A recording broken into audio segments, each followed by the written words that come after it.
Over the past few years, I've been chronicling every game I play and making small videos each month where I share a couple thoughts about them. And now with 2025 in the rear view, I wanted to put all those videos together into one big video to make it all easier to watch. And so this is that. Anyway, let's just jump into it with January. I started with Hypnospace Outlaw, and it was what we in the business like to call a banger. It has been on my to playlist for a good while now, and after a 2024 where I felt somewhat underwhelmed by the games I played, even the ones I enjoyed, I figured I might as well pull the trigger and go with something that people who know me pretty well told me I would like. For anyone not familiar, the pitch is that you are essentially a moderator for Hypnospace, which is a service that allows you to go on the internet while sleeping. It takes place in a fictional 1999, and that is very much reflected by the pages you visit. I don't know how well this game works for someone who didn't grow up during this stage of the internet, but as someone who did, it tapped into a nostalgia I forgot I had. Each page feels so authentic, and the amount of artistry put into the game is incredible. The music, writing, and graphics that can be found across the various websites make it feel like one of the coolest multimedia projects ever made. Most importantly, it's able to tell a compelling story through these varying web pages and rogue emails that manages to feel cohesive and meaningful. The gameplay feels akin to something you'd find from a Sam Barlow or Lucas Pope title. Pretty much you have to find various connections between the web pages to solve whatever issue you're tasked with solving. It involves understanding how the browser works and learning about the folks who use it, and it is a great example of a puzzle game that barely feels like a puzzle game but still brings about the same sense of satisfaction from figuring stuff out that the best ones do. I think if you're looking at this and it seems like your kind of shit, it will be. So give it a look. After that, I played Burggeist, which is one of the weirdest games I've played in a good long while, and I mean that positively. I do worry that if I list out all of its genre classifications, I may lose some of you, so instead what I'll say is that it feels as if the creator's three favorite developers are Fumito Ueda, Yoko Taro, and Tim Schafer, and it results in a game unlike anything I've played before. The short of it is that in an effort to bring back your character's wife, who has fallen into an eternal slumber, you need to raise a tower that reaches the heavens. However, anytime you do try to build one, it is besieged by monsters, forcing you to defend it as best as you can. As you play, you collect a handful of different abilities to help you with this, and the majority of them are augmented based on your positioning. Some attacks deal more damage when you're higher up, and others do more the further they travel, so you spend a lot of time thinking about the best place to attack from. Additionally, you also control the eponymous Burggeist, a monster with a slab of stone on its back that you can place various armaments on. So when raising a tower, you'll be focused on where to position it and yourself as you take on hordes of enemies. It isn't just about spamming combos, you have to actually think about how you approach fights. Also, you have to decide when it's best to push your luck and keep building, or when to take a break so that you can save the progress you've gotten on the tower. There are a bunch of different locations where you can raise towers, and each needs to be approached in different ways to be properly defended. Furthermore, some are easier than others. So you'll also spend time scoping and testing out what location feels the most viable to get a tower all the way up. The best way to get experience and new abilities is by partially raising as many towers as possible and doing side quests, each of which introduces you to a new character with a problem to solve, and these interactions bring on even more questions about the world you're exploring. Most of the abilities are pretty cool, and you can string together a handful of them to create some pretty cool movement tech, which comes in handy when trying to defend each tower. It's nice to be able to zoom across an area quickly. I will say, when moving at full speed, things feel fine, but it can be a bit clunky to walk around. Although as you're not really meant to, this isn't a huge deal, but precise movement is not really this game's thing. Ultimately, it is just one of those weird games that you can tell comes from an immense place of passion for a certain era of gaming, and the wildest part is that it is primarily developed by a single person, which given the scale of the game is almost unbelievable. Also, at least at the making of this video, it only has 48 reviews on Steam, and I don't know, that just feels wrong to me. Obviously, a game like this is particular in a way that won't appeal to everyone, but I think that is also what will make it appeal to some folks in a way few games ever can. I honestly might make another indie games you haven't played video on the main channel just so I can give this one more attention. Not only is it fun to play, but its use of mechanics and storytelling conventions are really interesting to break down, so it is also great for those who just appreciate thinking about games. Next, I played Legacy of Kain Soul Reaver. I got a sponsorship on the main channel for Lost and Cult's new books on the Legacy of Kain series, and as I wasn't all that familiar with any of the games, I wanted to actually play one before doing it to be sure it was a good fit for me. And yeah, I really enjoyed it. It's interesting to play a game released in 1999 that you don't have any personal nostalgia for, as I think it makes it easier to focus on some of the rough edges, but honestly, I was so impressed with the general presentation and core ideas that its clunky movement and combat didn't end up bothering me all that much. Every encounter encourages you to use your environment to take out enemies, merging combat and exploration in a meaningful way. Also, shifting between realms recontextualizes the world even more, so every element of the game pushes you to understand the place you're exploring. Which, by the way, its world is a pretty wild technical achievement. There aren't really any loading screens. Theoretically, you can walk through the whole world uninterrupted, which I get isn't that big of a deal by today's standards, but it was pretty unheard of for games back then. Mix all that with great vocal performances and writing, and I definitely get why this series is still so beloved to this day despite not having a new entry in over 20 years. I've heard the remaster of Soul Reaver 1 and 2 are pretty good, so hopefully that brings some new life into the franchise and leads to some wholly original titles. I've already grabbed Soul Reaver 2, so I plan to play that eventually as well, and I'm also super interested in checking out Blood Omen as it seems really weird and cool. Growing up, I was very much a Nintendo kid, so I missed out on most classic PlayStation franchises, and I'm glad to have finally checked this one out, as it does a lot of cool experimental things that I love to see games try. Around the same time, I played a bit of Hyperlight Breaker with Pine and Yako for what I assume eventually will be part of a video on Pine's channel, but for now, it's for a video on this channel. Anyway, it was unfortunately not that great. I'm a huge fan of Hyperlight Drifter, and after finding Solar Ash to be enjoyable enough, but not really the direction I expected from Heart Machine, I hoped that Breaker would lean back more into its roots. But honestly, it takes way more cues from Solar Ash than it does from Drifter. Now, the game is in early access, so working out the rough bits is part of the whole process, although it is in a pretty rough state right now, or at least it was when I played it at launch. I'm sure they have addressed some things and will continue to, meaning depending on when you watch this, my critiques may be out of date, but based on what I played, it felt really unpolished. So much so that I feel bad for the way I talked about Path of Exile 2 in my games I played in December video, as these two titles are on entirely opposite ends of the early access polish spectrum. Breaker runs poorly, doesn't do anything to onboard players, and in most ways just feels kinda bad to play. Like, a lot of enemy attacks aren't telegraphed all that well, and also the lock-on system feels off. I think that's because while it does center your screen on the enemy, it doesn't automatically direct attacks towards them like it does in most games, making it a far less helpful tool. Frankly though, all that stuff can be fixed with some tweaks. However, the game's bigger problem is its core gameplay loop. Pretty much you get set into an open world and are tasked with collecting prisms that allow you to take on the various bosses spread across the map. Through doing that and visiting other locations, you'll get upgrades and weapons, all of which improve your character. The issue is that a lot of the upgrades are just incremental stat boosts. They don't really encourage specific playstyles like items and upgrades do in most roguelikes, so runs end up feeling kind of samey. There is a decent bit of variation in movesets with the weapons, but your playstyle at the start of a run typically feels the same as it does late into a run, causing it to feel like there's no progression.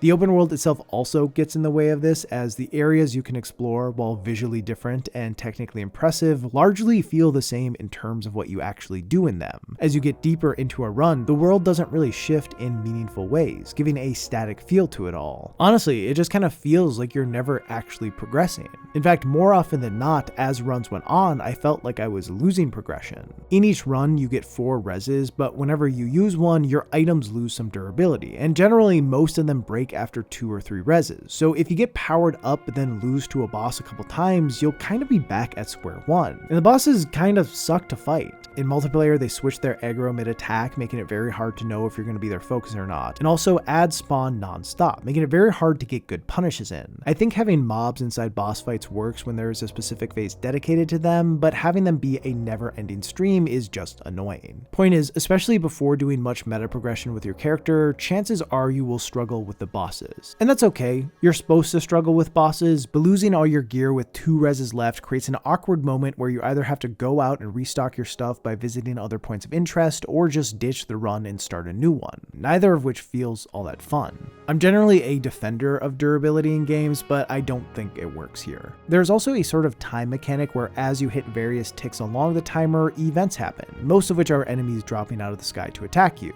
If that timer fills all the way up, enemies will continuously spawn and attack you until you extract back to the hub, which then resets the timer when you go back in. The thing is, the timer isn't measured by time, it is measured measured by the tasks you do. So the more enemies you kill and points of interest you visit, the closer you get to filling it up. And it being formatted like this kind of makes me wonder why it even exists. Like, in its current form, it mostly serves as a way to force you to extract back to the hub during a run to incentivize you to talk to vendors and spend your resources. But this is most likely something players will want to do anyway so that they can stay up to date with their gear. It ends up feeling more like an inconvenience than a mechanic meant to push you into making interesting decisions. The whole timer aspect needs to be reworked. First off, I think it should be based on actual time and not the things you do so that it incentivizes efficient play and routing. Also, if they want to have the timer reset when extracting, you should get some sort of bonus for staying in the world longer, creating a risk-reward system where you'll actively try to get as close to the time limit as you can. Alternatively, they could make it so the timer never resets, and it's all about getting things done as quick as possible. I don't know, there are a ton of cool approaches they could do, but currently it just feels arbitrary. It also leads to wildly long runs. The ones we did took nearly 2 hours, and frankly, we could have extended them by a lot had we decided to salvage runs after using 2 or 3 reses instead of essentially scrapping them. Ideally, a run in any roguelike shouldn't take more than an hour, and given the current system, successful runs will go well beyond that.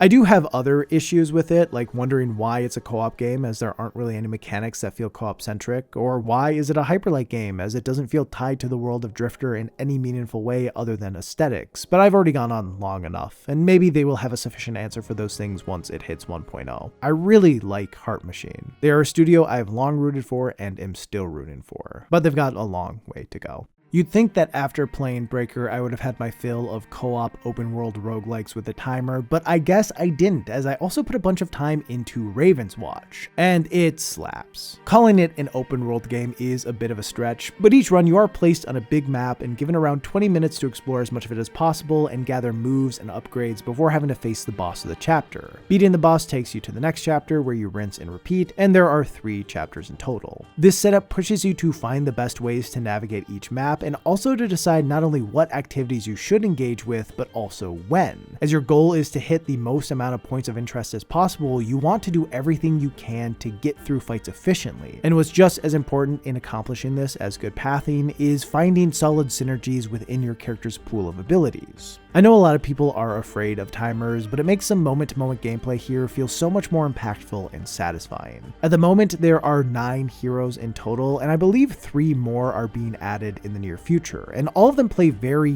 very differently from each other. Their unique takes on classic fairy tale characters, and their core abilities on their own are a ton of fun, and they only get cooler as you gather more upgrades. There is some meta progression in that as you play with characters more, you'll unlock a wider pool of upgrades they can get, but also this is very much a roguelike where you can win the first time you play as a character, so it mostly operates as a way to drip feed more variety as you continue playing. When playing co-op, while you'll obviously be focused on what you're doing, there are various abilities that aid allies in one way or another, creating an actual feeling of teamwork. It's certainly on the lighter end, but it is there, which is great. I've put in about 15 hours and gotten a few clears, but I have heard there is a true final boss that I haven't faced yet, so I imagine I'll keep playing until I get to that. So far though, I really love what this game has going on. It's fun to play both solo and with friends, and I feel like I've barely scratched the surface, so I'm excited to keep jumping back into it. My main critique of it right now, aside from some technical issues like random crashes that really do suck as it means having to start your run over, is that sometimes in multiplayer it can be hard to keep track of everything on screen, causing you to take damage from an enemy one of your allies aggroed. This probably is a skill issue, but there have been times where I dodged away from the thing I was fighting and unknowingly right into something one of my friends was fighting, which feels worse than just getting hit normally. One other thought I did have is that when reaching the boss of Act 3, it seems like you'll either not have a good enough build to win, or one so well tuned that you will absolutely stomp it. And I don't know that this is a bad thing. Frankly, a big part of what makes roguelikes fun is coming up with builds that are overpowered, but I wonder if it happens too frequently here. Again, I'll need to play some more and do the higher difficulties before fully deciding on this, but it is something I noticed. If you're the type of roguelike fan who wants to get hundreds of hours out of a game, I don't think this one will have the level of variety you're looking for, but there is still a ton here to dig your teeth into.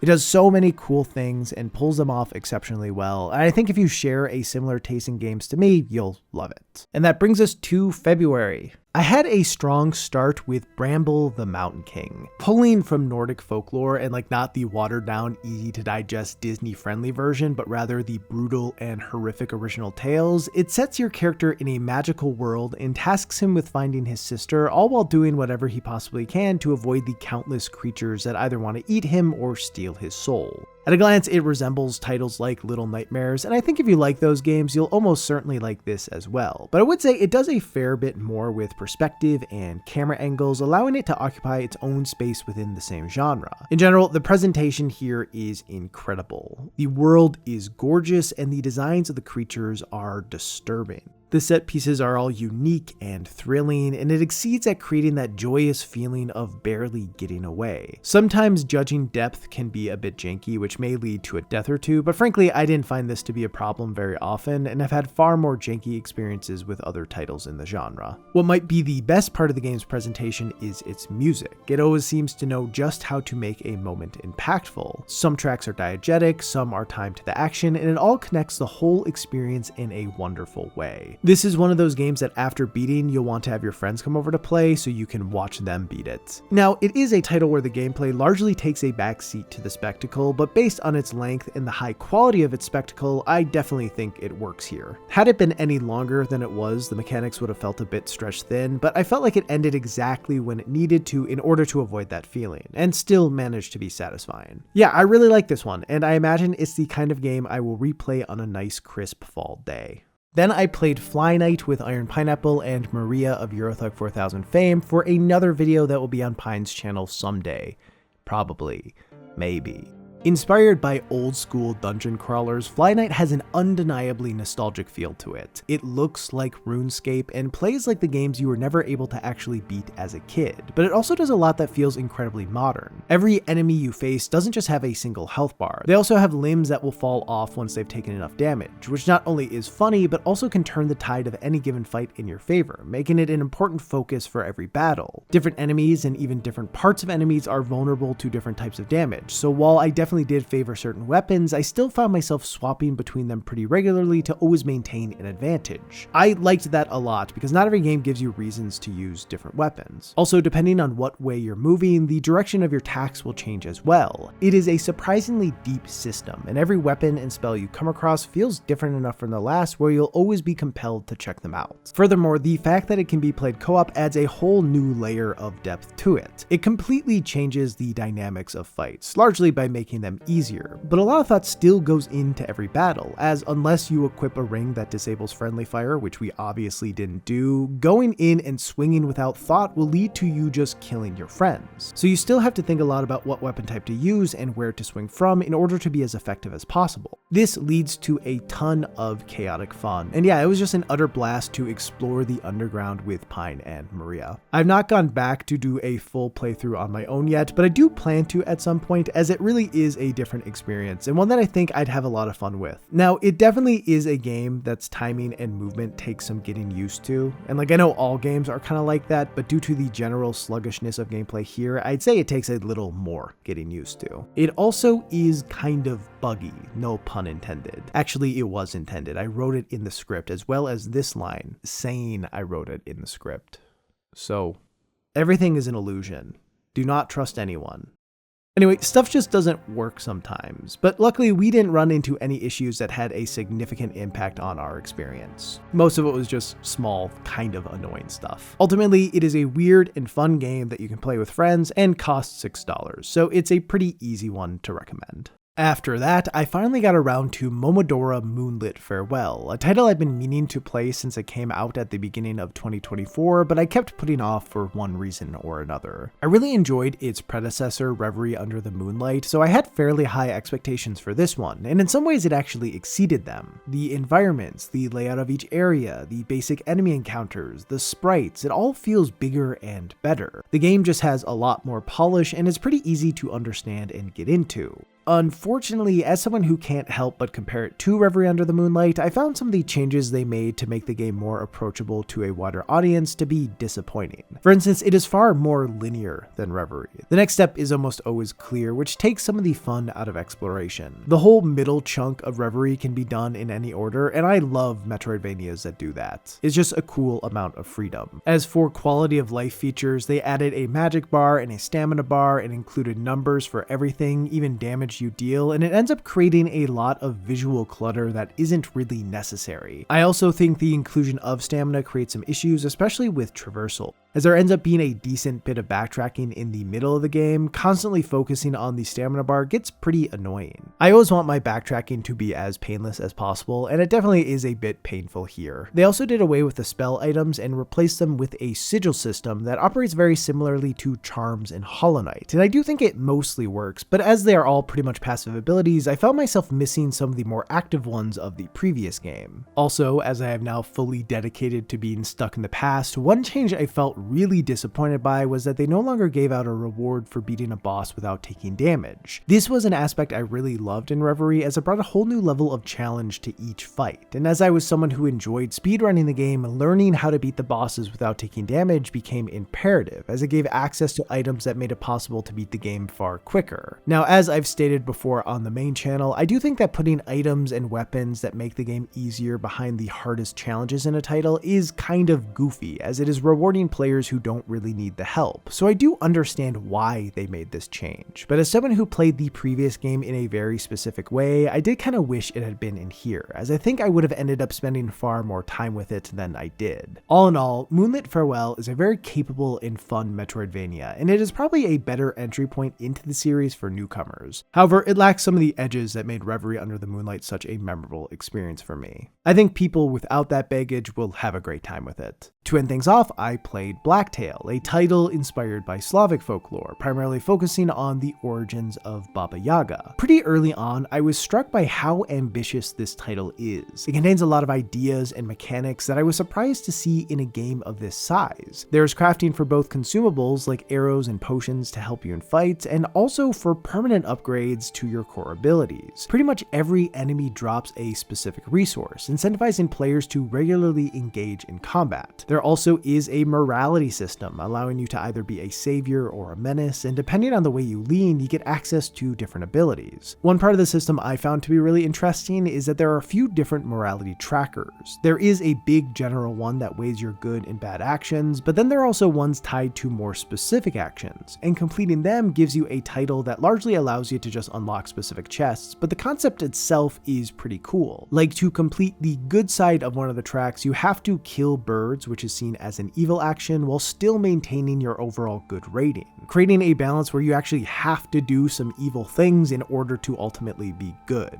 In a lot of games that have morality systems, it is pretty easy to just always pick the good thing or the bad thing depending on how you want to play, so I like that this additional meter created a temptation to actually do evil deeds. It also made me pay more attention to my morality meter so as not to dip into the other side. Admittedly, this system doesn't have the most interesting payoffs, but I did think parts of it were clever and would love to see more games iterate on some of the ideas here. Blacktail also has a semi-open world. There are 4 major areas that you unlock as you move through the story, and each is a pretty sizable space that you can explore non-linearly, completing quests both main and side, fighting bosses, and exploring the points of interest littered throughout the map. There really is a ton to engage with. Every part of the world is densely packed with stuff to do. It's also straight out of a fairy tale beautiful. The environments are a joy to walk through, and anyone who likes games where you're in nature will feel right at home here. Now, while there are many things within the game to explore, pretty much everything you encounter, from quests to camps to caves to chests just laying around, end in combat. Which, like, yeah, duh, that's how gameplay loops work. But the problem is the combat really isn't that good. Bow combat in games is tricky, and while I do think it can be a good supplement to other weapons, when it is your only option, things start to feel pretty limited. Nearly every fight plays out the same way. You shoot an enemy from afar, then place the broom item, which aggroes them, and then you take a few steps back and shoot them until you either put down a new broom or they die. There are 3 different types of arrows, and you don't unlock one of them until fairly late in the game, and it all just leads to pretty stale feeling fights. There really just needed to be more to it. whether it be more enemy variety, more spells, or more arrow types. Like an arrow that acts as a grappling hook would have gone a long way. If you just focus on the main quest, the issues with the combat probably won't be too noticeable, but as exploring the world really is the coolest part of the game, skipping past most of it would come with its own issues. Also, you'd probably be underpowered as a lot of the upgrades are locked behind recipe pages that you get from doing side quests. I do actually think this kind of approach would be cool if the side quests were great, but most of them aren't all that special, and after a while I found myself skipping past them as I was getting fatigued by the combat. This also made it so I felt less incentivized to explore the later areas, as collecting materials had no real purpose if I couldn't use them to unlock anything. I'd argue that the game ends up being a bit longer than it needed to be, and part of this feeling comes from the game's story.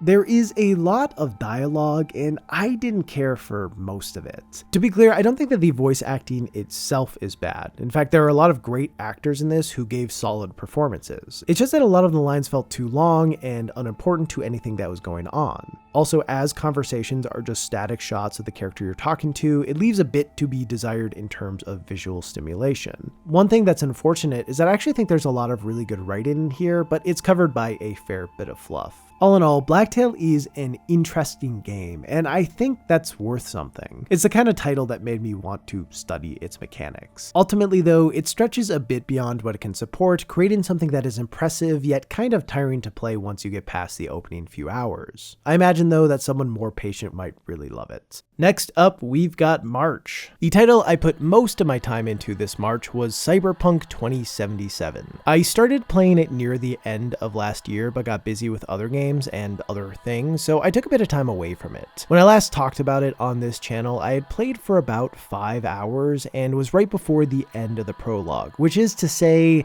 back then I really had no idea what the game was actually going to be about. I did find Night City to be captivating, the characters to be compelling, and the gameplay to be engaging, but frankly I had seen nothing yet. Night City is so much more sprawling and detailed than I ever could have imagined, and one thing I found to be amazing is that it is traversable in so many different ways. Sure, most of your travel is going to be in a vehicle. I opted to use the motorcycle to get most places, and even though I hated driving in first person while in a car, I absolutely adored it while on a bike. But it isn't just limited to that. You can also jump and dash around so much more of the city than seems feasible. There were a bunch of times where I jump up to fire escapes and use them to scale to the top of very tall buildings, and while there isn't a great reason to do this other than to do it, it made the city feel more like an actual place, and V like an actual person within it. In general, I really like V as a character. While there are ways to customize your V, no matter what, there are certain personality traits tied to them, and I like when RPGs do this sort of thing. I find it hard when a protagonist is a completely blank slate, and I much prefer when I'm making choices as an established figure. I love the dynamic between V and Johnny, and just how present it is throughout the game. Given that he's played by Keanu Reeves, I expected Johnny to be a much smaller part, mostly just showing up in the main story, but he pops up everywhere, making everything you do, whether it be a small gig or a more substantial side mission, feel like it is tied in some way to the central conflict. And as the relationship between V and Johnny is the core of the story, having Johnny be a part of everything creates so many chances to examine the connection between them. The cast beyond these two is also incredible. Judy, Panam, Rogue, Vic, Takamura, they are all just really likable. I even found myself calling a lot of characters while riding around Night City, which helped pass the time when traveling, and it was a big part in me pretty much never using fast travel. In general, I felt like I was immersed in the role-playing of V in a way I never really have been with a game before. I just felt like I was a part of it. The gameplay itself has so much versatility to it, and to be honest, I probably went with one of the more boring builds by being a hacker. I'd hoped it would lead to the types of shenanigans you'd find in an immersive sim, but it definitely only touches the edges of that. Regardless, I still had a lot of fun using quick hacks to get an advantage and then going in guns blazing to take people out. At some point, I'm sure I will replay it and probably do a katana focus build or a knife throwing build, as I had fun messing around with those near the end of my playthrough and would love to dive deeper into those systems. I also played Phantom Liberty, and everything I've said so far about the base game applies to that as well, and it may even do a lot of it better. Alex, Songbird, and Reed are all just so good. The writing and spectacle in Phantom Liberty is next level. CD Projekt Red has continued their streak of not missing when it comes to expansion content. If anyone is curious, and I'm going to speak in code here, so this will mean nothing to those of you who haven't played either the base game or the DLC, for Phantom Liberty, I got the King of Wands ending, and for the base game, I got the Temperance ending. 2077 pulled me in a way no other title really has. I have felt many different kinds of immersion throughout the years, but this was something new for me. I know its reputation will always be weighed down by its abysmal state at release and the false promises CDPR put forth, but the game that exists now is a special one, and I'm so happy to have finally played it. Then I played Manifold Garden, a first-person puzzler set in an Escher-inspired world where you regularly shift the direction of gravity in order to solve puzzles. When standing next to a surface, you can press right trigger, and that will change it from being a wall to being a floor, and this mechanic is central to pretty much every puzzle in the game. At first, it all felt a bit overwhelming. The architecture, mixed with the ability to turn anything into the ground, gives you so many different things to keep track of, but despite the mind-bending nature of its puzzles and presentation, it is surprisingly intuitive. I imagine it was a nightmare to design, but somehow the developers were able to make the infinite and obscure feel approachable, which truly is amazing. Every time I talk about a puzzle game on this channel, I bring up the puzzle game sweet spot of being challenging enough to get your brain going, but not so hard that you have little to no chance of solving things in a timely fashion or on your own, and this definitely falls into that sweet spot. There are a handful of really solid puzzles, and also the game's aesthetic mixed with the core gravity shifting ability has the power to break your brain just a little bit. It always keeps the wheels turning, even if those wheels are just trying to make sense of what you're seeing, regardless of if you're working on a puzzle or not. It is stimulating both mentally and visually, and I would say it's a must-play for anyone who's a fan of shorter puzzle experiences. It gets in and out in just the right amount of time and explores its core mechanic thoroughly. I'm sure that with a mechanic like this, there are probably countless ways to build unique puzzles around it, but I definitely didn't walk away feeling as if they didn't bring enough to the table. All in all, it's the perfect game for a chill night in that provides a handful of awe-inspiring moments that almost certainly will stick with you for a good while. The other game I played in March was Split Fiction. I've actually never played anything by Hazelight Studios before. I've been saving It Takes Two for a future Gaming for Non-Gamer video that hopefully we get to sometime soon. But as every new game they put out seems to get more acclaim than the last, I was super excited to give Split Fiction a shot, and it did not disappoint. It is simply really fun. I think the strategy of constantly shifting the focus of the gameplay can be a tough one, as it makes it pretty much impossible to explore mechanics to their full capacity, and also may lead to players being pulled out of a section they really like and into one they don't really care for. But of course, the other side of that coin is that no mechanic sticks around long enough to get stale, and even if a player hits a part that they don't vibe with as much, they'll be onto something new pretty quickly. By and large, when playing Split Fiction, I found myself aligning more with the second way of thinking there as opposed to the first. And I think there are a handful of reasons for this. One is that the pace of the game moves so quickly that you don't really have time to think much about the transitions from one world to the next. You're just kind of in it and have to adapt quickly, and I generally found whatever we got thrown into to be about as compelling as wherever we came from, so I rarely felt a lull. Also, the devs did a really good job of scaling each section of the game. The systems they add in the different areas are interesting yet simple, and they really focus on utilizing the various mechanics in as many ways as possible. Had the mechanics of any given zone been more complicated than they were, it probably would have left something to be desired, but I think they went with the right call of going with smaller ideas that could be thoroughly explored in such a short amount of time. The design shows a lot of restraint, and I think that's a hard thing to do when you have such a creative team, so kudos to them. Even though it kind of ends up being just a bunch of different microgames stitched together, it still feels cohesive due to the central narrative. And while it isn't groundbreaking, it is solid and interesting enough to keep everything afloat. Mio and Zoe are good foils to each other, and the general concept of exploring the stories they've written is a really effective way to examine who they are and what's important to them as they take on the greatest evil of all, Amazon.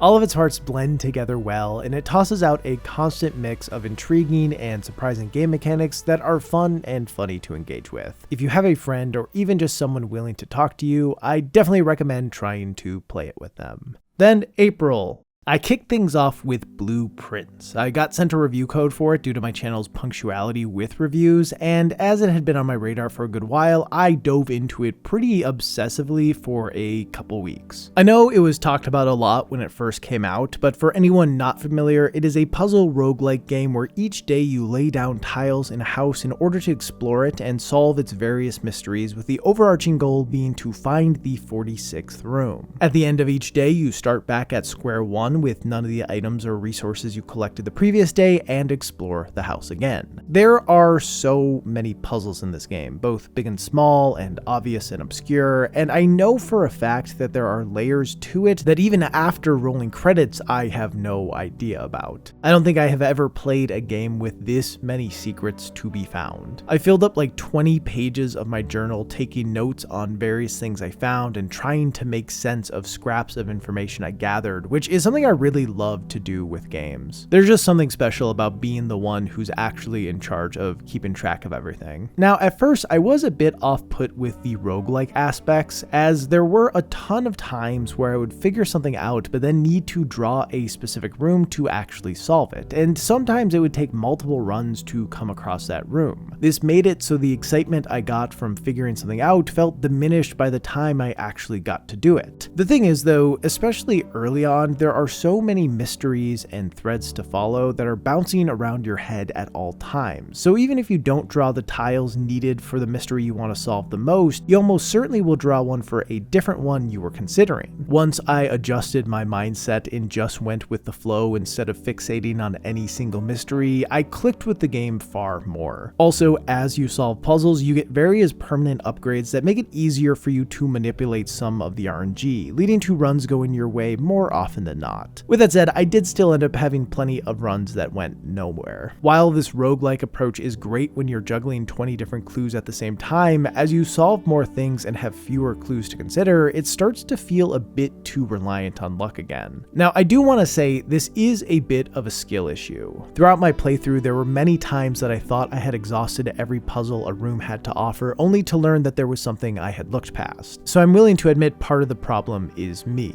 However, even in those cases, it wasn't necessarily that I was being unobservant. It was that I didn't have the context that some other room might provide to make things make sense. There is so much information to parse through, and it might take going into a room 20 times to notice something that can then be applied to a different room that you've been in 20 times. And I do think there is something wonderful about that, but it also means playing the game a lot. It is one of those titles where you can beat it, but you can also like really beat it. After I rolled credits, I was compelled to keep doing more, and did for a good while, and honestly some of those hours were my favorite of the entire game. But eventually there came a point where I realized just how many runs I would have to do in order to uncover the game's deepest mysteries, and the idea of that felt incredibly daunting, and not in an exciting I can overcome this kind of way, but rather a this is gonna be tedious kind of way. While the actual discoveries and solutions are up there with some of the best I've ever experienced in a game, the moment-to-moment gameplay wasn't strong enough to make me want to stick with it. Laying tiles feels fun and strategic early on, but in the late game there is far less to it. What makes it worse is that everything feels so slow. Animations play every time you open a door or pick something up. The computer terminals you interact with require a lot of menuing and also have load times to make them seem like old computers, but it mostly just serves to waste your time, and certain puzzles like the safes need to be reopened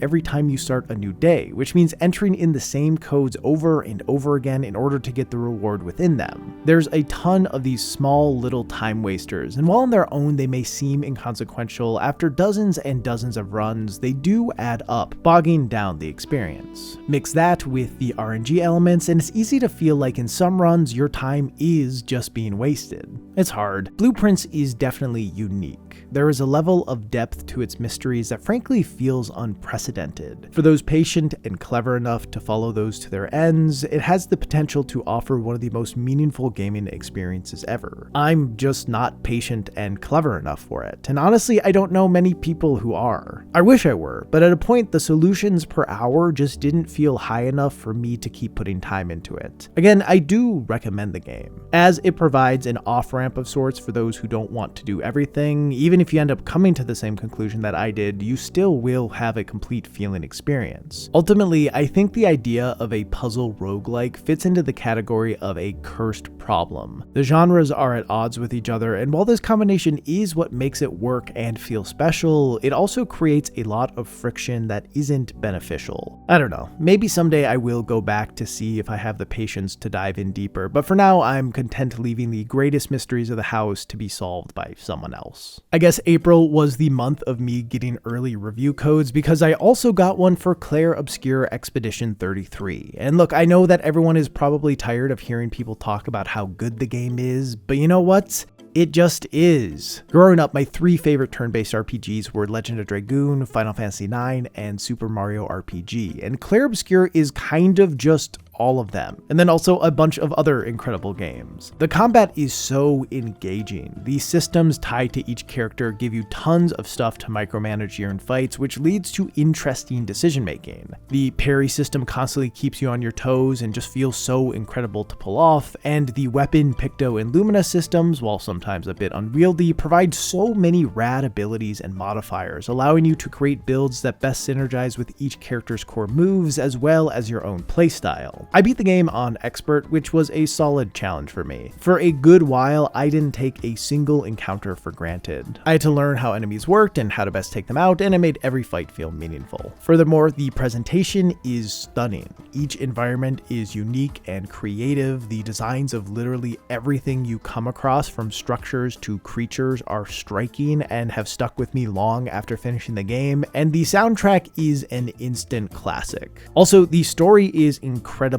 gripping. The concept, the characters, the performances, the way the narrative unravels, I was entirely pulled in from the moment the game started until the moment credits rolled. There are not many games written this well. All in all, I loved it, and since finishing it, I not only 100%ed the game, but I've also watched at least 20 different streamers play the ending just to see people's reactions to it, and hear their thoughts on the game as a whole. If you've seen other people's coverage of the game, you've probably heard all of this before. The reality is, it is just that good. I don't really care for arguments about whether or not it is the best RPG ever made, but it is the RPG that is more aligned with my personal tastes than any other, and while I need to give it some time to settle, it definitely is up there for one of my favorite games of all time. Now, with all that praise, I do have some criticisms of it, and no, it's not that there isn't a minimap when exploring areas. That choice is based, and I will duel you if you disagree. My issue mostly is with the optional content in the game, as I think it leads to some pacing and balance problems. For the most part, this only becomes noticeable later on. While there are plenty of side areas throughout, there are various limitations that stop you from getting too broken. However, near the end, things open up a ton, and almost all of it is optional. The thing about this approach to game design is that it is really hard to balance. There isn't exactly an order in which you're supposed to do the side stuff, but I largely tackled things that seemed like they made sense for my level. Unfortunately, it didn't take long until I was able to make some stupidly broken builds with the Pictos I came across, leading to encounters kind of becoming trivial. While for the majority of the game I was constantly making decisions during combat, once I hit this part of the game, I kind of just used the same moves over and over again without having to think about anything all that much. I did have fun tailoring my Pictos for certain encounters, but that was more so administrative fun than in the moment fun. And as there is so much post-game, I ended up feeling like I spent a decent amount of time just going through the motions. While there is definitely some really good optional stuff here, a lot of it is refighting slightly different versions of older enemies, and frankly, even the good stuff can be trivialized by certain builds. Really, once you have enough Lumina points and Pictos, it isn't hard to stumble into becoming wildly overpowered. I kind of wish there was a difficulty mode that limited the amount of Lumina you can have to make it a bit harder to create broken builds. I'm not sure what the perfect number would be, but something between 100 and 150 would make things significantly more challenging. When I do inevitably replay it, I plan to set a limit like this for myself. Even though I'm happy to have all the achievements for Clair Obscur because I'm a sicko, a part of me does kind of wish I hadn't done all the side stuff, as by the end of doing it, it kind of felt like a different game than the one I loved enough to want to 100% it in the first place. Now, my saving grace with all of this is that when I got to the part of the game where things opened up, I actually decided to ignore it and just continue with with the main story, and I'm really glad I did, as it made it super easy for me to separate the experiences of the stuff I did before rolling credits from the stuff I did after. Had I done all the side stuff before getting the ending, I think my feelings towards the game would be a lot messier. I don't want to say to not do the optional stuff, because I know everyone enjoys games in different ways, but I will say if I knew then what I know now, I would have stopped playing after rolling credits. Now this does create a weird thing about the game though, because the part of it I like the least can be entirely ignored. That doesn't mean it shouldn't count against the game, but I do think in the grand scheme of things, it is an issue that I will pretty easily forget about as time goes on, and I largely just reflect on the core of what the game is. And that core is a truly special experience that is compelling and beautiful in a way very few games are. Anyway,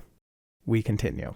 To finish off the month, I played We Were Here, and it was okay. It's a co-op puzzle game where each player awakes in a different part of a mysterious place and must communicate with each other via radio to try to get out. It largely felt like the character I played as was the active character, where my friends was more like the guy in the chair. This wasn't exclusively the case, but for the most part, I told him what I saw, and he would cross-check that information with the resources he had to help me move forward. I like the dynamic, but I do wish both characters would have had some more guy in the chair moments in order to even out the experience a bit. The puzzles themselves weren't anything too special. These aren't the sort of ones that will blow your mind or make you feel smart. The challenge mostly comes from it just being difficult to communicate exactly what you're looking at to the other person. But you know what? That is fun. I enjoyed finding shorthand to describe whatever I was looking at that I knew my friend would understand. I do wish there had been a bit more to the puzzles, but considering the game is free and not all that long, I didn't feel let down by the lack of depth. I enjoyed it just enough to be interested in checking out its sequel, especially because I've heard that each entry is better than the last. So yeah, if you have an hour or two and a friend, I'd say it's worth a look. After that, May started.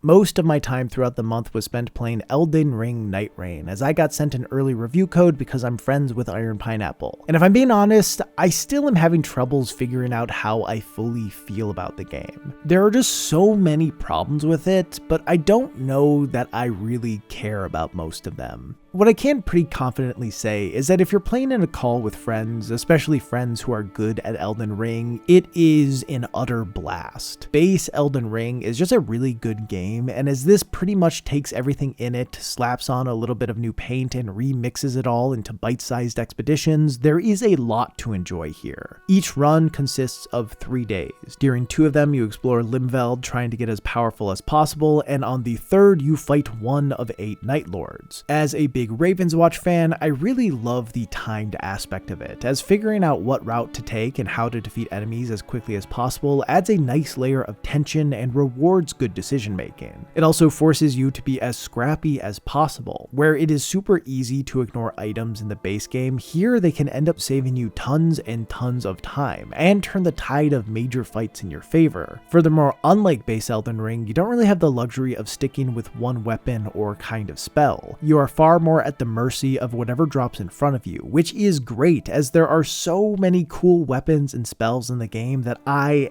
imagine a lot of players have never really seen or used before because of how the base game kind of incentivizes sticking to whatever you have upgraded the most. It was nice to be pushed to try something other than the gut sword, even though I did miss it. And given that each expedition only takes around 40 minutes, if you end up with a weapon you don't really vibe with, in the next run you'll most likely have something far different. This is especially true if you switch classes between runs, each of which feels distinctly different from the others, not just in terms of stats and appearance, but also in terms of unique abilities and ultimate moves. My 2 favorites have been Wilder and Iron Eye, largely as they have a lot of cool movement potential. It feels amazing to close the distance with enemies super quickly to get in some extra damage or hit them with the Hunter's Mark. Again, while base Elden Ring does provide plenty of larval tiers that allow you to change up your character, I very rarely found myself doing that, as it is a bit of a hassle. But Nightreign provided a perfect opportunity to try out a ton of different kinds of characters and get a fuller sense of the combat options without having to worry about the bigger picture. I have played a ton of Elden Ring, but honestly I feel like I have learned more about the combat from playing Nightreign than I ever did from the base game, simply because it is so easy to try different types of characters and be exposed to all sorts of weapons. Now all of that stuff is great, but where it truly shines is with the Night Lords. Each one is a blast to fight.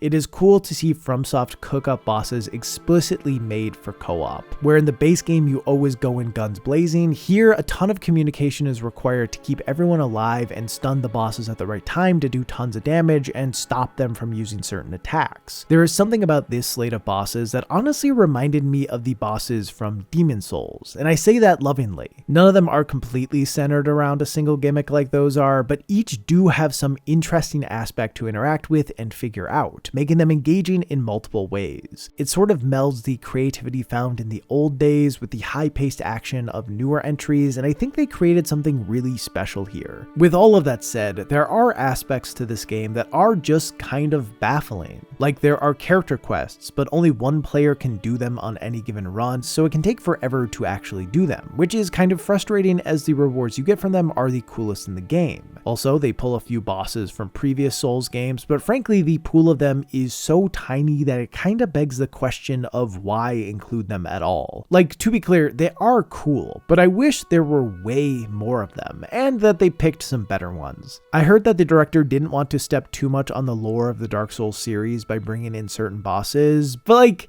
what are we doing here? If you're gonna tear open the extended universe a little bit, who cares if you tear it open a lot? Ornstein and Smo would have gone so hard in this game, and in general, a bigger pool of bosses from older games would have made night fights so much more exciting. I do understand that repurposing these assets is not as easy as copying and pasting them, but I think it would have been worth it to take the time to add more of them. Furthermore, most weapons have some sort of status buff on them that affects you whether you're using it or not. It'll be stuff like doing more damage on jump attacks or while two-handing a weapon. So when grabbing stuff, you not only have to look at what you want to use, but also what passives might be good for your build. I don't know that this is an inherently bad system, as it does incentivize you to have a varied arsenal of weapons even if they don't play into your character type, but it is kind of messy. And in a game that is all about speed, it can feel annoying to be forced into doing so much item management. It is something you eventually get used to, but it largely feels like an unnecessary layer that doesn't add all that much. What might be the biggest issue is that while the map is always a little different from run to run, it does mostly come down to memorizing how to tackle various points of interest as well as the shifting earths to get as many rewards as possible. In some ways this is pretty cool as you get a weird sort of mastery of the game, but in others it can get pretty repetitive. While the shifting earths bring some variety, after experiencing each one once or twice, they feel the same every time after. It becomes less about dealing with a new wrinkle and more about following the optimal path as their layouts are static. In turn, this makes it so decision making around routing is really only a day one thing, as your second day is pretty much predetermined by whatever shifting earth you get. And honestly, on day one, you probably should just be going to the castle in the middle because that is what is going to get you the most rewards and runes. Mix that with the fact that most upgrades you get are passive ones that don't impact your playstyle all that much, and Nightreign kinda fails at being a roguelite in every meaningful way.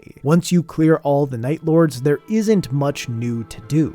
Sure, you can go and finish all the character quests, but the game really needed some sort of more meaningful endgame. Most roguelites practically start once you beat the final boss for the first time, so it is weird that Nightreign doesn't do all that much to incentivize players to keep playing. It took me about 15 hours to beat all the bosses, and that was with replaying a handful of them. But I'm sure your mileage will vary. I'm willing to admit that the Iron Pineapple difference is real, and as I played through a lot of it with him, I'm sure I had an easier time than the average person will. Now, despite the fact that it is pretty bad at being an actual roguelike, I still want to play it even after rolling credits. In fact, at this point, I've put in way more hours since beating it. I was playing some with Pine and Jacob Geller, and Jacob made the point that it almost felt more like a speedrunning game than a roguelite, and I think that observation is pretty spot on. You not only have to learn how to quickly come up with routes and beat bosses as efficiently as possible, but you also have to figure out proper menuing in order to not waste time figuring out what's in your inventory and what you should or shouldn't keep. Your brain will almost always be split between your character's actual movement and sorting through your stuff or checking the map. It ends up calling for a skill set that is a lot different than what you'd expect from Elden Ring or a roguelite. I've come to enjoy the speedrun nature of it, and while the game lacks variety in most ways, there is enough variety between the characters to keep things fresh. And it isn't just about the character you play as. Different party comps can drastically change your approach to combat and your effectiveness, and finding good team builds is a blast. Also, playing with different people changes things up dramatically. Anyone can win in a lobby with Pine and Ouroboros, but leading a team to victory who has never played before is an entirely different experience. I've really loved playing with different groups of people of all skill levels to both carry and be carried. So yeah, Nightreign is a messy game that is hard not to feel a bit disappointed by in terms of the amount of content it has. There is so much missed potential here, and it seems like with a handful of changes, some of which could theoretically be patched in, it could have been a much better game. However, the core of it is an utter blast, and as so many of my friends are interested in playing it, I imagine I will keep hopping into Limveld until I no longer can find a group who wants to jump in with me. Or, now that I've talked about it in a video, all the energy I felt toward the game will dissipate and I will lose all motivation to keep playing and never touch it again.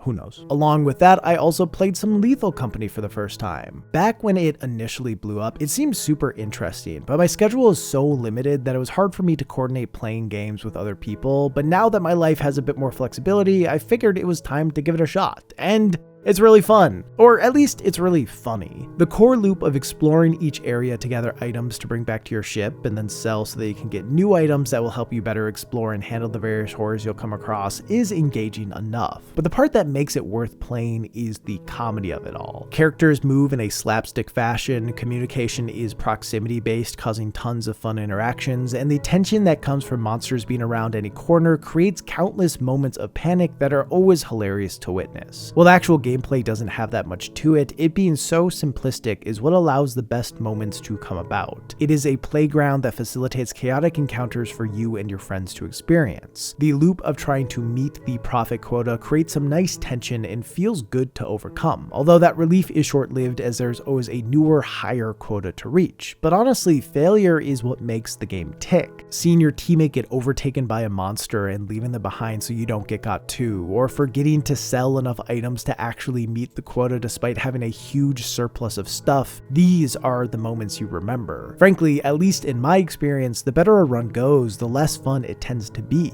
Now, because of that, as well as there not being any sort of endpoint to really work toward, I can't imagine that I will play the game a ton. I definitely want to see a few other planets and experiment with more of the items, but for me at least, I think it works better as a game that me and my friends are bad at and jump into occasionally for a few laughs and a bit of mayhem, instead of something that I actively try to get good at. The rest of the games I'm going to talk about are ones that I talked about in my main channel video about indie games you probably haven't played. I didn't play all of these in May, but A, I didn't want to release them in previous videos as to not spoil everything that would be on the list, and B, it feels simpler to just touch on them quickly here in one video as I've already talked somewhat extensively about them on the main channel. So first up was Snow Ultimate Freeriding, which is an arcade-style skiing game where you're placed on a procedurally generated mountain and ski or snowboard down it. There are a few different modes, but in the main one you get points for doing tricks and try to get as high of a score as possible. I find it very relaxing to play, and it has just enough depth to keep things mechanically interesting. Then there was Basilisk 2000, a mystery title where you're exploring the unreleased spiritual successor to the unreleased SNES game Basilisk. It is the kind of weird framing device that I love. It uses a wrapper program in Unity that lets you examine the levels that were finished and try to make sense of what the game was about and why it shut down.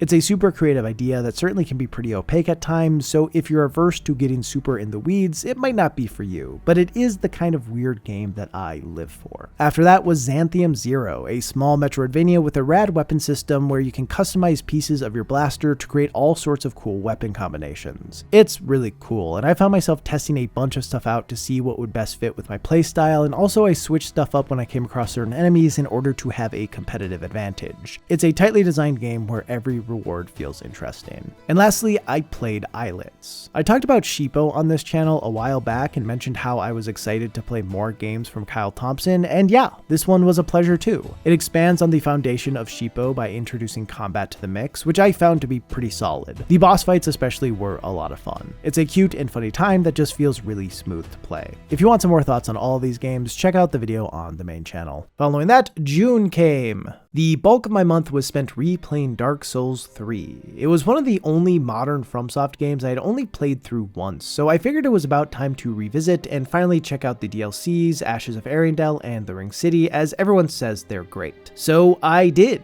and yeah, Dark Souls 3 and its DLCs are incredible. I certainly don't have the same kind of emotional connection with Dark Souls 3 as I do with the first two games. When I played those, they helped inform my taste in games so much, but as DS3 largely just iterates on the best ideas from them, it didn't hit me in the same way. And as time passed and I got further away from it, it sort of just sat in my memory as a good game. But it is more than a good game. I think if I had to suggest any one of the Dark Souls titles to a newcomer, it would be this one. The slate of bosses is incredible, the level and encounter design has the highest consistent quality in the series, and it really never lets its foot off the gas in the way both Dark Souls 1 and 2 do. I normally play these games with a big sword build as my brain is broken, but I decided to try something else out this time and went with the Cell Sword Twin Blades, and they were a lot of fun. They definitely felt a bit overtuned. Their ability to stagger just about everything made some of the fights I remembered being really tough a fair bit easier, but all in all, I really enjoyed the moveset, and as it turns out, being able to swing a sword more than once every 5 seconds is kinda cool. I also had forgotten how many somewhat gimmicky fights are in this game, and I mean that positively. Curse-Rotted Greatwood, Deacons of the Deep, High Lord Walnir, Yorm the Giant, Ancient Wyvern. I know these fights are kind of controversial, but with the exception of Ancient Wyvern, I actually really enjoyed them. To be clear, these aren't my favorite bosses in the game, but it's nice to have a wide selection of types of bosses. I like being tested in a way that feels closer to a puzzle, and frankly, that is something I wish Elden Ring would have had a bit more of. The balance of gimmick fights and more normal fights here is probably the exact right amount. The highlight of this playthrough for me, of course, was doing the DLCs, especially Ringed City. Ashes of Arendelle is solid, but a little light, and while Sister Fried is now one of my all-time favorite FromSoft bosses, not much else about it stuck out. Ringed City, though, not only has 3 of the best bosses in the game, arguably the entire series, but it also has a ton of areas that not only are breathtaking, but also interesting to explore given how they present challenges beyond just tough enemies. They are places to solve, and as this is meant to be the end of the Dark Souls trilogy, it feels like a perfect encapsulation of what makes Dark Souls feel like Dark Souls. It is a special game, and even though it doesn't mean as much to me as the others do, after this replay, I hold it in much higher regard than I ever have before, and I don't think I will forget about it so easily this time. Especially because I decided to get all of the achievements like a fucking idiot.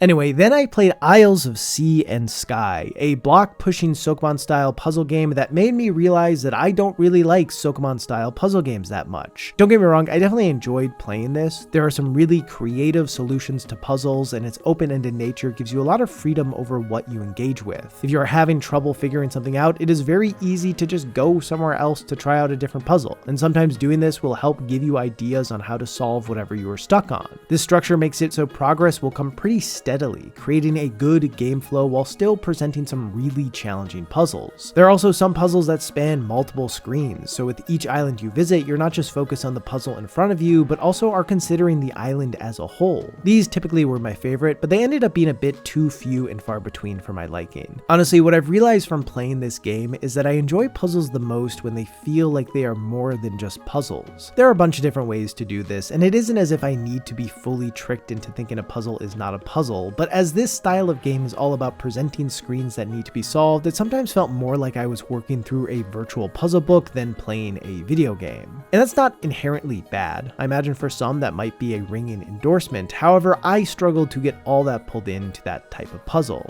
Again, I did find it to be a worthwhile game to play, and as its structure creates an early off-ramp for those who don't want to engage with everything, I walked away feeling like I got just enough out of my experience. It definitely is the type of game where there is a lot of extra stuff to do that gets pretty complicated, so if you aren't like me, this might be a game for you. Personally though, I probably won't be checking out any other Sokomon game anytime soon. Although my friends keep telling me I should play Void Stranger, so maybe despite everything I learned about myself from playing Isles of Sea and Sky, I should ignore it because surely this will be different, right?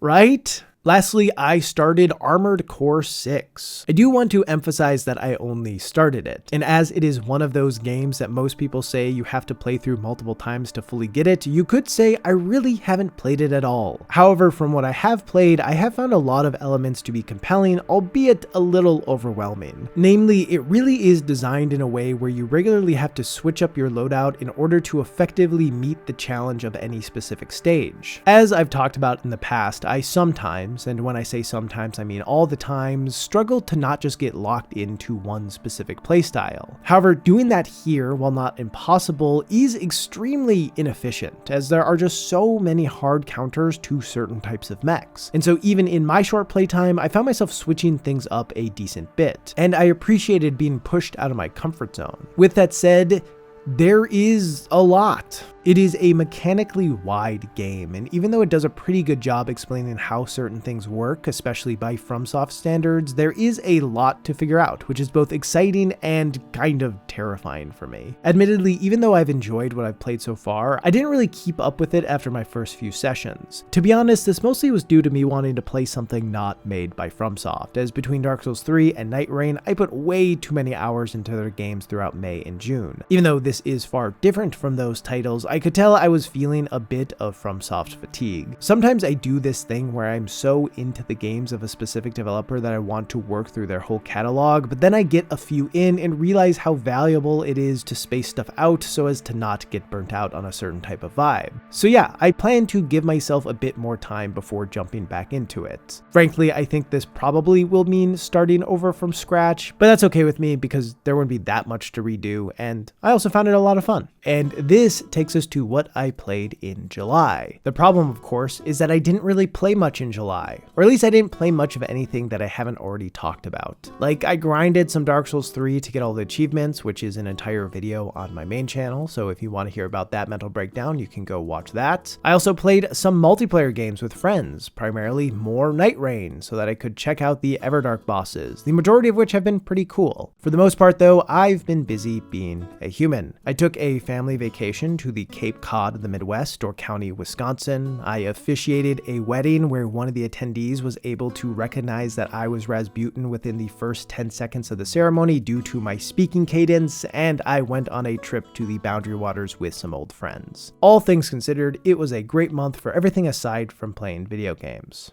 August! I started with Sword of the Sea. In some ways, it's the kind of game that feels like I've played it a few times before. The first time was with Journey, a striking game where you traverse a vast desert. The next time was with Abzu, a striking game where you traverse a vast ocean. And now with Sword of the Sea, I got a striking game where you traverse both at the same time. Giant Squid, which was formed by a handful of developers who worked on Journey, has always worn its influences and past work on its sleeve, and that has never been clearer than it is here. It really feels like they wanted to tighten up and recontextualize some of the ideas they had explored in the past, and I would say they largely are successful at that. The art direction is spectacular. There is no shortage of moments that will leave you staring at your screen, dewy-eyed, mouthing, whoa. Its increased focus on interesting movement also gives a lot of new ground to explore. Surfing around the sand and then the water you turn the sand into feels great. There's a whole trick system which really doesn't matter, but is still fun to mess around with, especially on long glides through scenic areas. From a spectacle standpoint, this game just hits, and a big part of that, of course, is its soundtrack, which, no surprise, composer Austin Wintory delivers on as he always does. From tip to tail, it's a beautiful game, but still,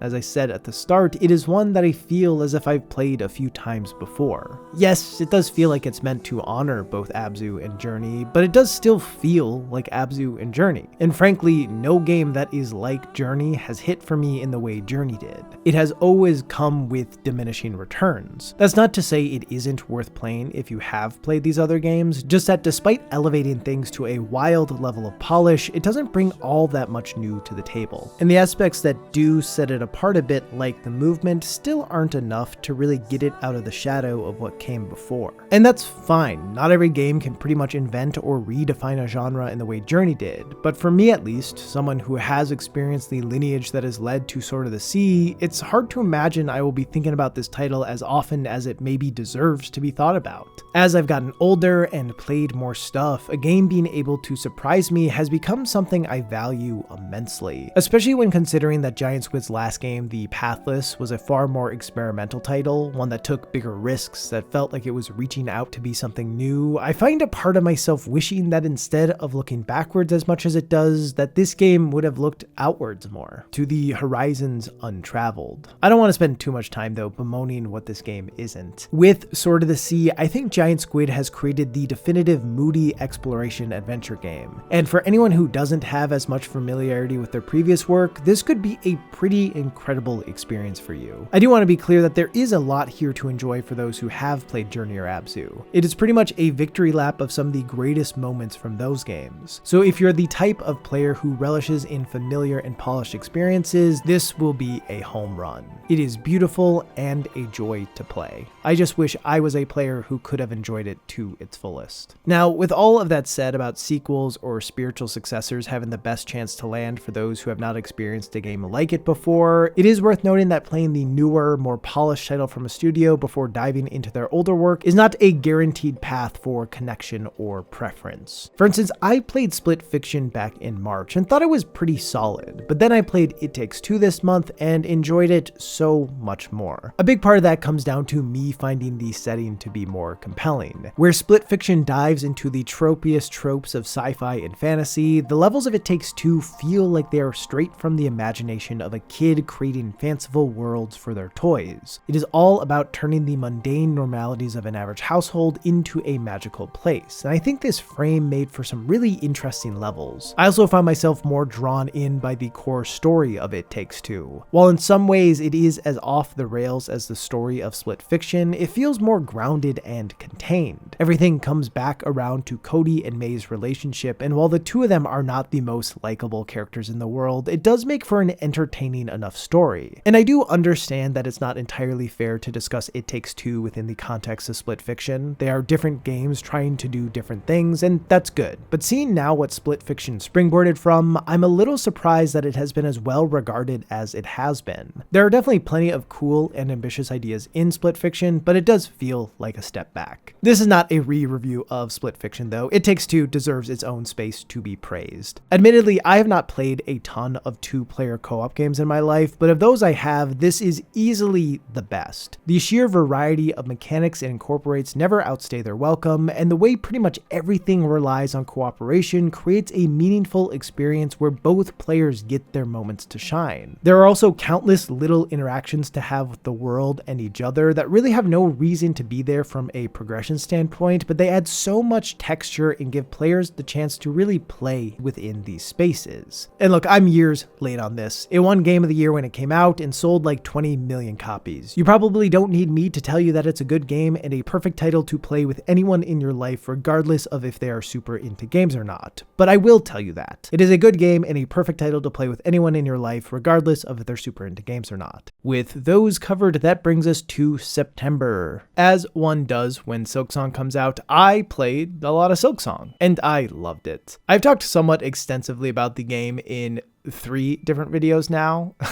I'm going to do my best to not just repeat the exact points I make in any of those, but I'm sure there will be overlap. Silksong really worked for me. With Hornet's moveset being so mobile and having an aerial focus, I found both platforming and combat to be an utter blast. Between the swift movement and ability to deflect enemy attacks, it allowed for an aggressive playstyle that suited how I'd like to play games like this. Whenever I got into a solid flow of diving in to get a punish and dashing out to escape an attack, it just felt so good. The potential skill ceiling here is incredibly high, like so high that a player like me never even saw it. There's just so much space for skill expression, which isn't always the case with Metroidvanias. In general, sequels can be hard things to get right, as they should feel like extensions of the first game, but also they should feel unique in significant ways. At least that's what I want in a sequel. I know some people might just want the same thing over and over again with slightly new levels and some variation in the content. This balance is one a lot of developers struggle with, as they either stick too close or move too far away from what was done done before. But for me at least, Silksong hits the sweet spot where it feels like Hollow Knight through tone and aesthetic and general game design philosophy, but also feels incredibly different in terms of gameplay and most surprisingly, story. The narrative of Silksong is far more layered than the one of Hollow Knight. Instead of playing as a literal and figurative vessel, Hornet is an actual character, one with strong opinions on life and the world, who shifts in small but notable ways throughout the adventure. I expected this to be a story I'd have to wait for Mossbag to explain, and certainly there's plenty of obscure lore to piece together, but I was surprised that the heart of the story was presented in the way it was and was as affecting as it was. Hornet's confidence in herself was contagious. A part of me refused to give up on fights no matter how hard they were, because giving up is not how I wanted Hornet's story to end. Silksong is not what I expected it to be, and after all that time of build-up waiting for it, I'm happy it's not. I had started to convince myself that it'd be a game that's cool and polished, but wouldn't be able to surprise me, especially not in the way Hollow Knight did. But it constantly proved me wrong in that, and that's why now it's one of my favorite games of all time. We'll see if that feeling lasts. I suspect it will, but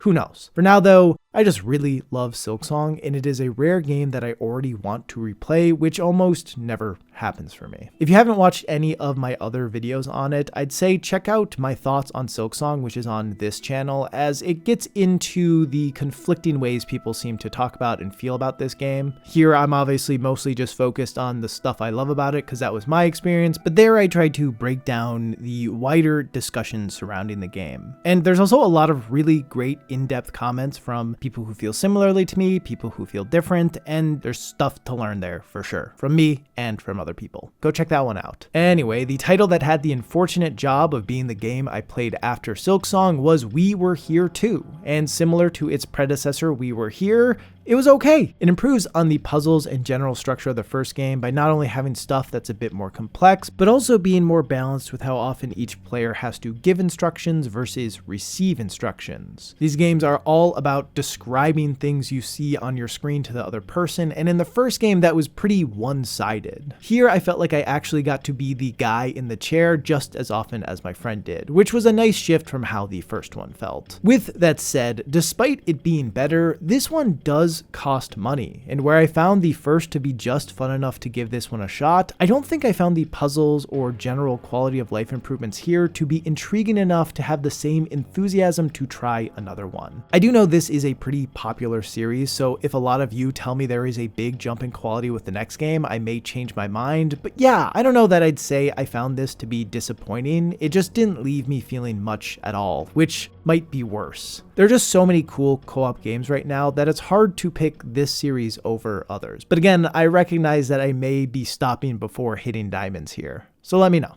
This leads us to October. A lot of my time throughout the month was spent playing Hades 2, and my goodness, does Supergiant know how to make your brain go brr. To be honest, I was a bit surprised when I first heard that they were making a new Hades game, as that hasn't really been the studio's MO. Sure, you can see similarities between every title they've put out, but they've never done a game that treads the exact same ground as the one before it, and Hades 2 very much treads the same ground as the one before it. Sometimes literally. It is more Hades, and like a lot more Hades. The sheer scope of content is a bit staggering, and what's amazing is that so much of the new stuff, from the levels to the weapons to the upgrades, are incredibly engaging from a mechanical standpoint. Melenui's ability to charge attacks creates a new layer to the combat and opens up the potential for different playstyles that can be elevated by the wide variety of boons, allowing the game to provide the sought-after roguelite sensation of every run feeling distinct. They increased the scale of Hades in every way imaginable, and with almost every aspect, they met the demands of that increased scale beautifully.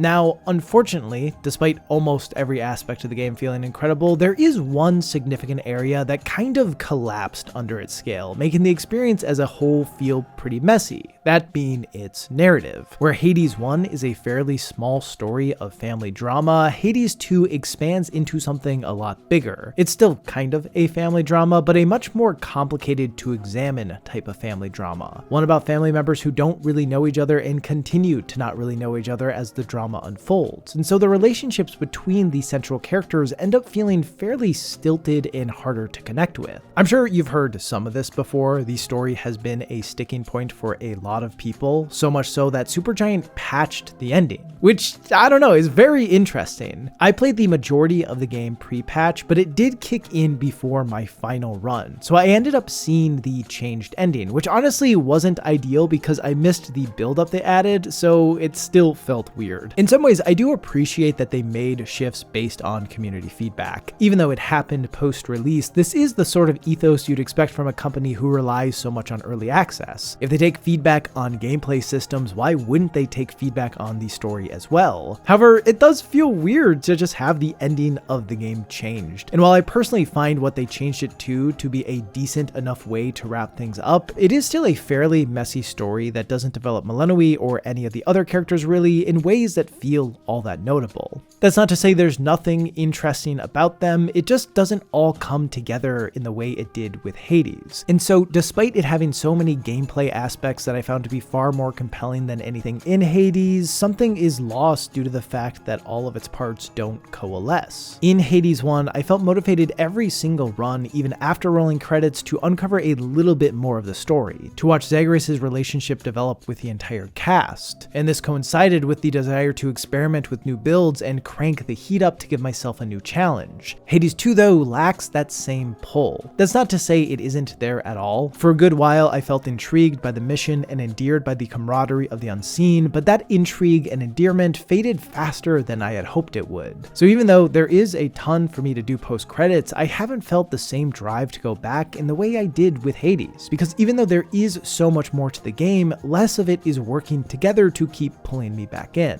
Now, to be clear, this game is still one of the easiest recommendations I can think of, especially if you haven't played Hades 1. It's really fun and does a ton of cool stuff. It just ends up feeling a bit less than the sum of its parts, which takes it from being a potential all-timer to just a really good game. I also played Absolum, a co-op roguelite beat-em-up that I enjoyed a fair bit. Its presentation is striking. The hand-drawn art style and smooth animations make it feel like playing a cartoon, and so whenever I pulled off a slick combo, I not only felt good about playing well, but I'd also be in awe of how cool it looked on screen. It is not uncommon for games to have incredible character animations, however, I do find that my brain glosses over them in a lot of cases. It sees them just as flourishes instead of part of the whole, but that was not the case with Absolum. Its visuals demanded my attention in a way not all games do, and certainly was a driving factor in getting me to want to see more and more of the game. I'm positive someone has combined a roguelite with a beat-em-up before, but this is the first one I've really played, and it's a super fitting combination, as it allows it to feel reminiscent of older arcade beat-em-up experiences without the same amount of frustration that comes from having to start a game from the beginning again after running out of continues. As is common in the genre, the meta progression softens every failure, and the variety in terms of abilities as well as paths to the end, of which there are many, always keeps things fresh. While the abilities gained throughout any given run certainly will influence playstyle, I still felt like I always had to stick to certain fundamentals and execute them efficiently, which I appreciated because in a lot of roguelites, once you get a certain number of power-ups, it can slip into the run sort of playing itself, but that never really happened to me in Absolum. I do think the meta progression ramps up in a weird way. Obviously, most roguelites with meta progression are designed in a way where it will be nearly impossible to complete a run until permanently upgrading your character a certain amount, but the fact that that's the case feels almost too obvious here. It kind of feels like the game starts you further back than it maybe should have in terms of starting abilities, and so you sort of just have to fail through a couple runs before getting to see the cooler ideas the game has to offer. I suppose this does push players to get some practice in with the basic combat before complicating it all with extra abilities, but also I found myself asking multiple times why some things weren't just unlocked from the start. Thankfully, it doesn't take that long to access the more interesting parts of the game, but it certainly does make the pacing of those early hours feel a bit off, and it makes it a little too clear that you're doing better because your character is stronger and not because you are getting more skilled. Despite all that, once it hits its stride, it offers a challenging and deep system with tons of worthwhile secrets to find and fights to best, and I've already told like 4 more friends that I want to play through it with them, so it is a game I expect to be coming back to for a good long while. Next is November. I started off with Unfair Flips, a game where you flip a coin in the hopes that you can get heads 10 times in a row.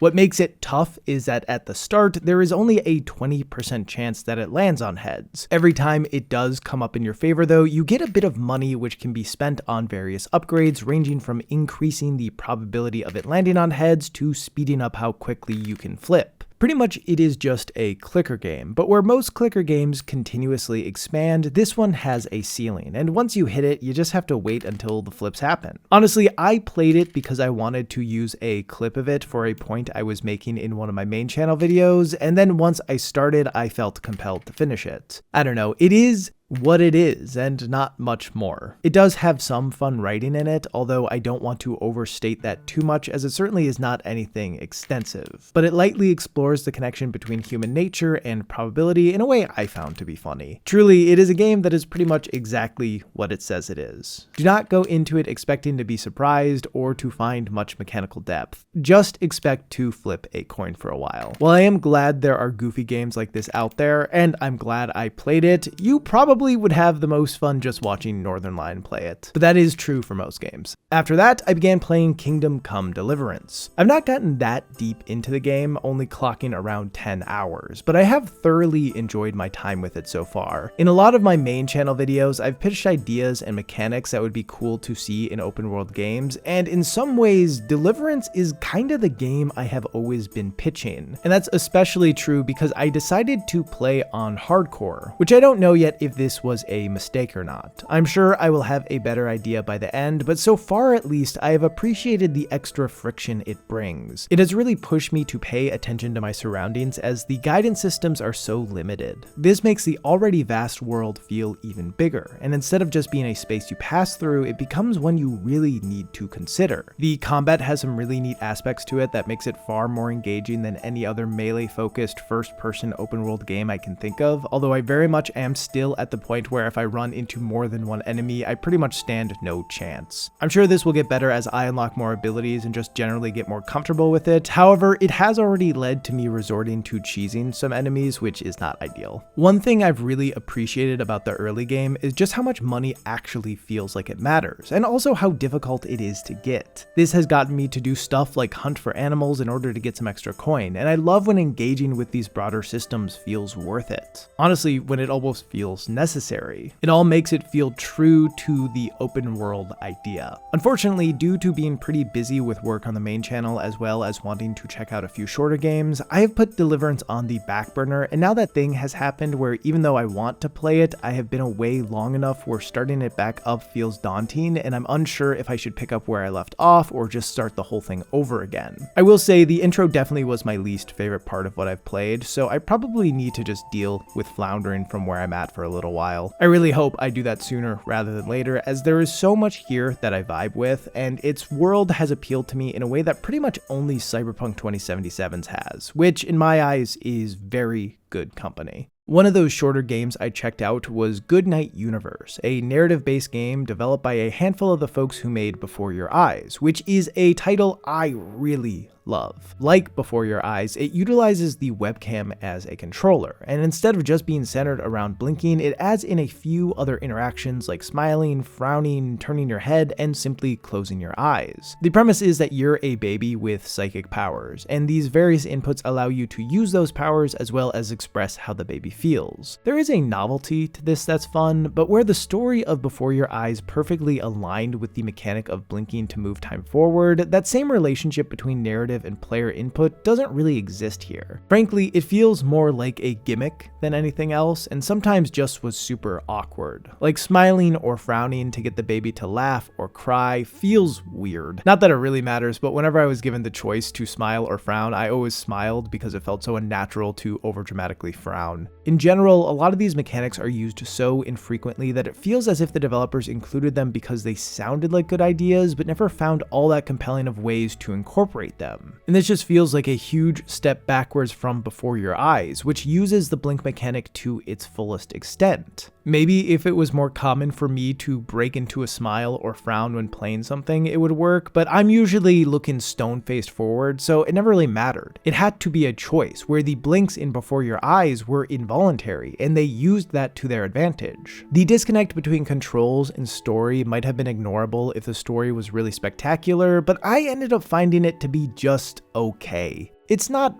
bad, and as a parent I found myself moved by certain moments that maybe didn't earn it but landed because I was thinking about my own kids. However, in a lot of ways it feels clumsy and far too saccharine. That's not to say there's nothing of value in it, but it sometimes felt like the game was saying I should feel something instead of making me feel something. The production value of it is spectacular. The music, art style, and voice acting add a lot to the overall experience, but it's not enough to make it stand out. Ultimately, it is a pleasant game to play. It's just one that I don't think lives up to its potential. If you have never played Before Your Eyes and are looking to try a webcam-controlled game, I would easily suggest that over Goodnight Universe. If you have played Before Your Eyes, I do think there's some stuff you'll enjoy here, but don't expect it to hit as hard. Lastly, I played Neva, which I actually rented from my local library. This has nothing to do with the game, but I thought this would be a nice reminder of how awesome libraries are and that you should probably check out if yours has games too. I'd almost guarantee it does. And some of them have pretty good games. My goal is to get Outer Wilds in every single library near me. Anyway, Neva is a game that places spectacle at the forefront. Its stunning visuals seem designed to arrest you at every turn. Its somber music makes it nearly impossible to not have some mixture of sadness and joy well up inside of you, and its elegant animations make every moment feel important. While games are always a combination of all sorts of elements that work together to bring each other up, the aesthetics do a lot of the heavy lifting here. Now, that's not to say the gameplay is bad. There's a decent bit of interesting platforming, and the combat, while simple, has enough there to make each fight engaging.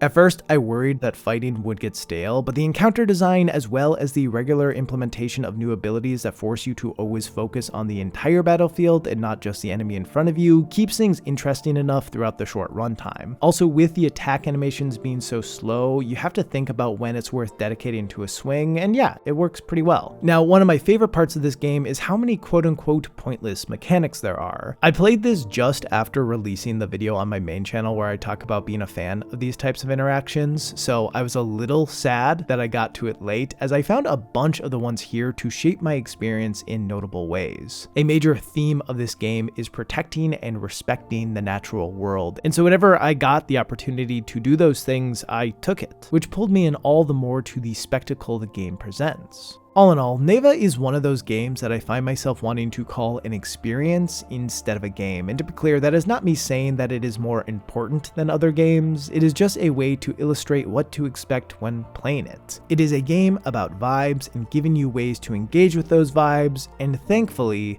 the vibes here are quite strong.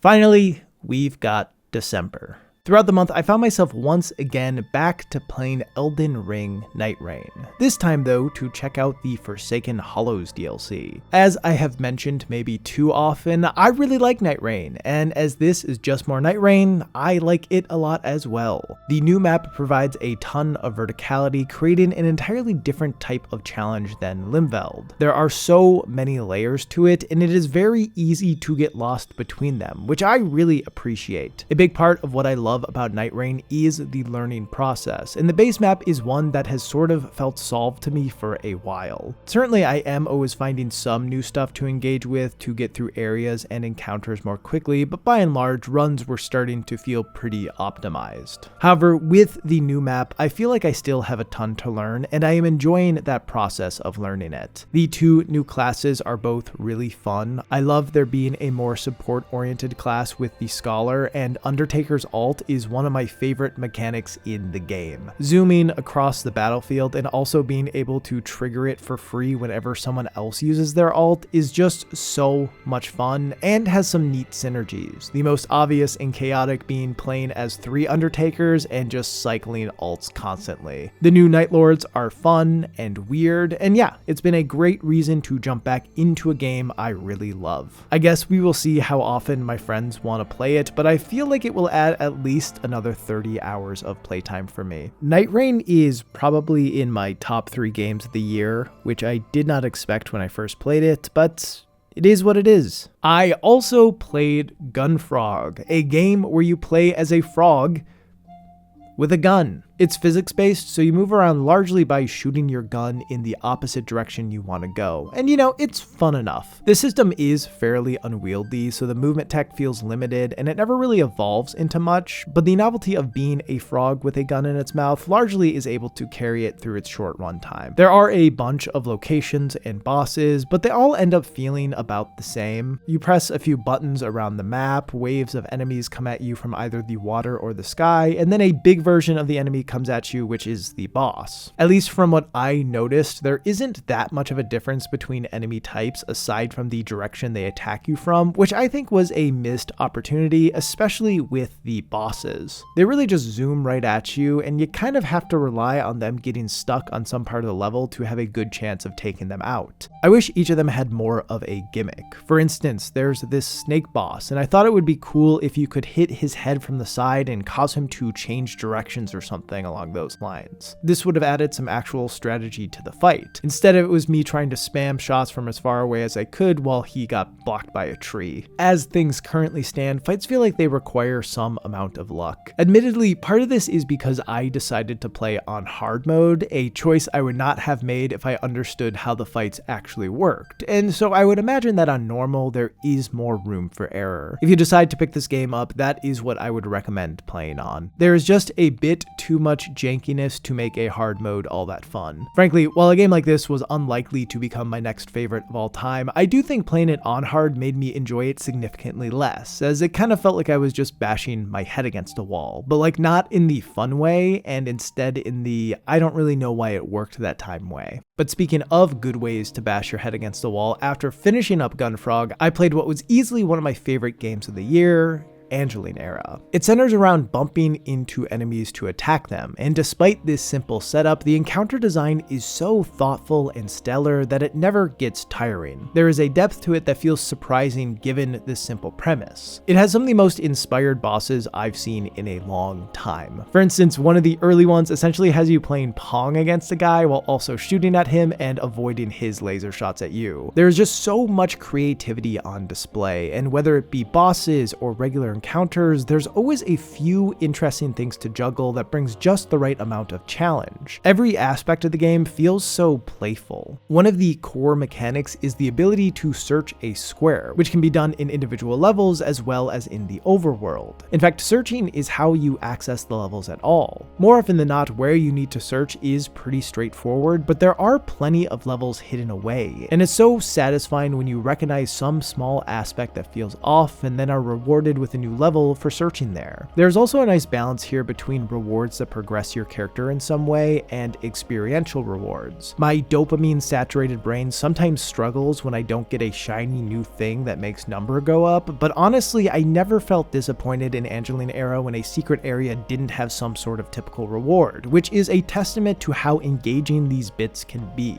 If the design of an area results in getting me to laugh or think holy shit, that will always stick with me more meaningfully and longer than it resulting in a tiny stat increase, and this game pulled that off multiple times. To be clear, there was also enough typical progression to satisfy the part of my brain that I fear is broken, and in fact, I think that is part of what lets those other moments stand out as something special. It is a disruption from the typical expectation. Angeline Era is a simple looking game with tremendous depth, and it rewards curiosity and attentiveness in a way that the best games do. Furthermore, its story goes places. I don't know, I kind of want to make a video or do a podcast discussion trying to break down various elements of it, as there is a lot to dissect. It also walks this line between being both grounded and absurd, leading to these moments where pretty ridiculous things will happen, and at first you kind of just want to laugh it off, but then you start considering if it's actually a deep metaphor for imperialism, and you feel both like a genius and an idiot for even thinking it. The uncertainty of both its gameplay and narrative make it a very interesting game to think and talk about, and yeah, I would encourage you all to play it so that I can have more people to think and talk about it with. One bit of advice I would have is to consider playing on a higher difficulty. I played on Inferno, which felt perfect for me as it got me to engage with a bunch of different aspects of the gameplay, and while I don't know your exact skill level at games, I do think this is the kind of title where it's best to go outside your comfort zone a little bit. With that said, you know you better than I know you,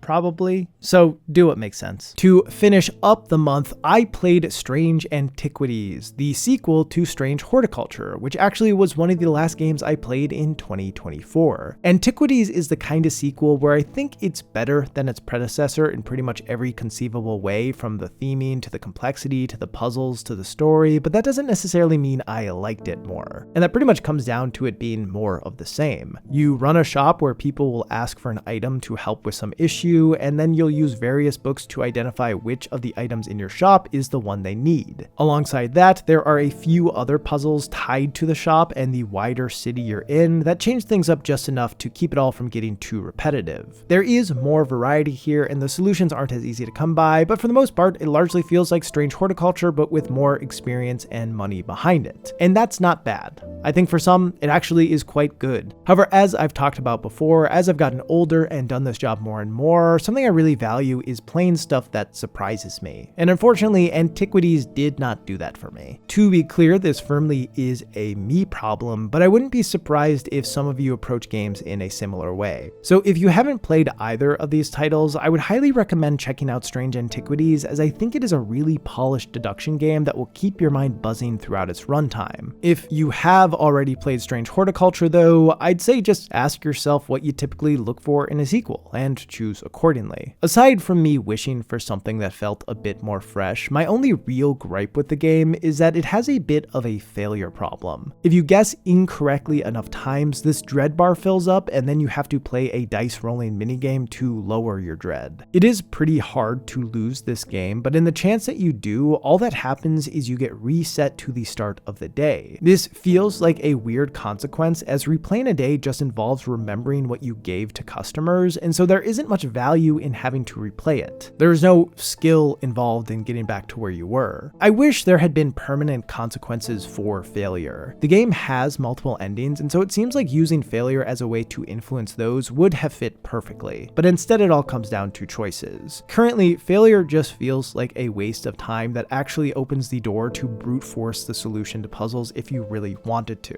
Of course, it's unlikely that someone would do this, but I still think it's not ideal. All things considered though, Strange Antiquities is a great game. I just wasn't the person for it. Anyway, that's it. See you next time. Unless I decide to stop doing this, the year's up. I finished the year. 2025 is done. Do you think I will continue this in 2026? Do you think? Do you think there's a chance? Does me saying this give you hope? That I'm teasing it like this? Do you have hope? Stop.